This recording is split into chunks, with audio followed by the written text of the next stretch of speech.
如果你想薅苹果的羊毛，今年的 iPhone 16标准版算是性价比之选，前提是跟自家比，然后今年必须想换手机。Hello， 大家好，我们是 iPhone 16发布的第一个周末去拿的手机，现在使用了差不多1个礼拜了。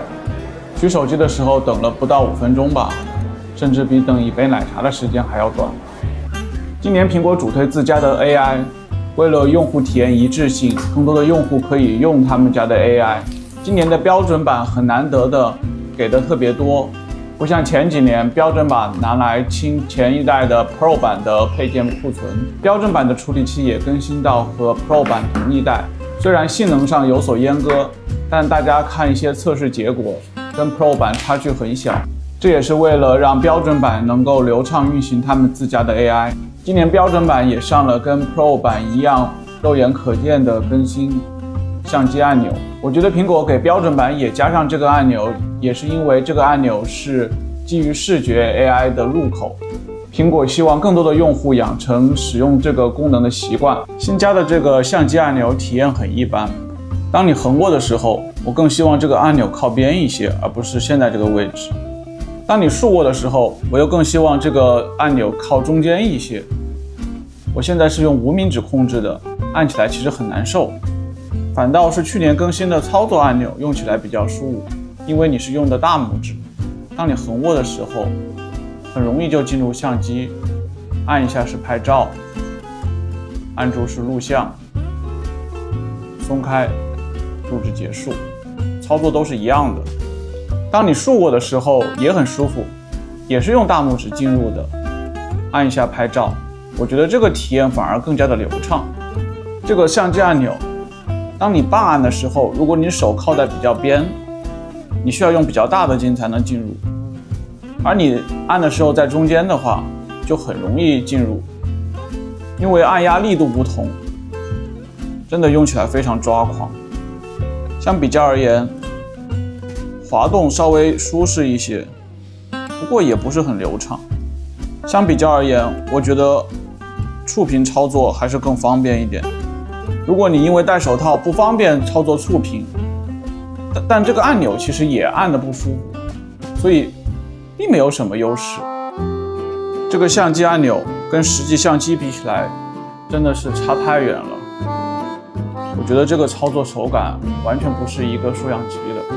我们选的这个浅绿色，个人觉得是今年所有 iPhone 里最好看的，既比较有活力，又不会那么的夸张。其他颜色要么就是非常的乏味，要么就是特别的群魔乱舞。可能苹果为了让更多用户买他们家的 Vision Pro， 今年标准版的 iPhone 也能拍摄空间视频和空间照片，不过你需要有合适的观看设备了。新加的滤镜，拍照的时候可以实时切换查看效果，用户还可以自定义，方便是方便，但我真的不知道哪一款会成为像富士 CC、NC、索尼 FL 这样的爆款。Pro 版相对于标准版新加的些功能，普通用户其实很难体验到。120帧的高刷屏，可能也就是滚动滑动的时候流畅一些。如果你拿 iPhone 打游戏，运行大型游戏，比如《原神》《星铁》，都不能原生分辨率跑满60帧。多的全天候显示又跟自家的待机显示功能重合，即使你没有息屏显示，点一下就可以，这有多大的区别呢？而且息屏显示即使耗电量很少，但不可能完全不耗电。对我来说，多一点电量可能更有用。Pro 版今年把长焦也从3倍升级到了5倍，对我来说，这都很难说是一种升级。之前的3倍长焦相当于全画幅的85毫米，85毫米是一个非常常用的焦段，特别是来拍人像。现在升级到120毫米，就非常的不伦不类。大家可能会争论200毫米算不算长焦？那有人会说120毫米是长焦吗？之前三星有款手机被称为演唱会神机，是因为它有10倍的光学变焦。